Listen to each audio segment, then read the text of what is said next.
मैं हूँ समुंदर के सामने और किसी ने क्वेश्चन पूछा है सैमन फिश खाना अच्छा है या फिर बुरा है, सेफ है या फिर नहीं है। सैमन फिश नदी में पैदा होती है और जाती है ये समुंदर के पास। एक बहुत ही बढ़िया मैं स्टोरी बताऊंगा इस फिश के बारे में जिसको किसी ने नहीं सुना है आज तक। रिवर में ये फिश पैदा होती है।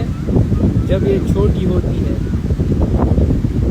क्लोराइड का कंसंट्रेशन रिवर के अंदर बहुत कम होता है और क्लोराइड का कंसंट्रेशन इस फिश के अंदर एक टाइट रेंज में मेंटेन होता है।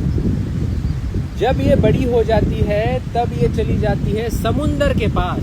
समुंदर के अंदर क्लोराइड का कंसंट्रेशन बेशुमार है, बहुत ज़्यादा है, क्योंकि NaCl सोडियम क्लोराइड कभी टेस्ट करके देखो समुंदर के पानी को, सब पता चलेगा। तो क्या ये फिश वहाँ पे जिंदा रहती है?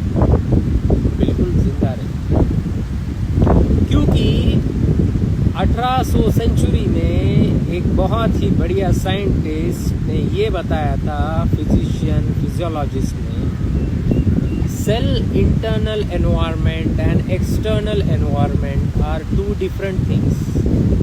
इंटरनल एनवायरनमेंट, सेल के अंदर क्या जो इंटरनल एनवायरनमेंट है उसके अंदर जो भी चीज़ें हैं जैसे क्लोराइड का कॉन्सेंट्रेशन है, एक्सटर्नल एनवायरनमेंट से अलग है और वो मेंटेन रहेगा। सैमन फिश के बारे में ये जानकारी है और ये हमारे पूरे के पूरे बॉडी के जितने सेल हैं इसके बारे में भी सेम टू सेम लागू पड़ता है।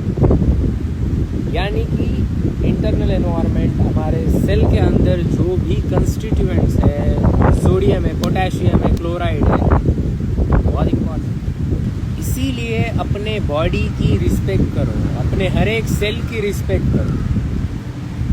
और अगर कुछ भी दिक्कत आ रही है ब्लड टेस्ट करो, देखो क्या दिक्कत है, तुरंत पता चलेगा। फिश की बात कर लेते हैं, उसमें कोई दिक्कत वाली बात नहीं है। बहुत लंबी है फिश होती, जितनी बड़ी उतना ज़्यादा हेवी मेटल्स उसके अंदर हो सकते हैं। तो इंसान की तरह इस फिश को खाओ।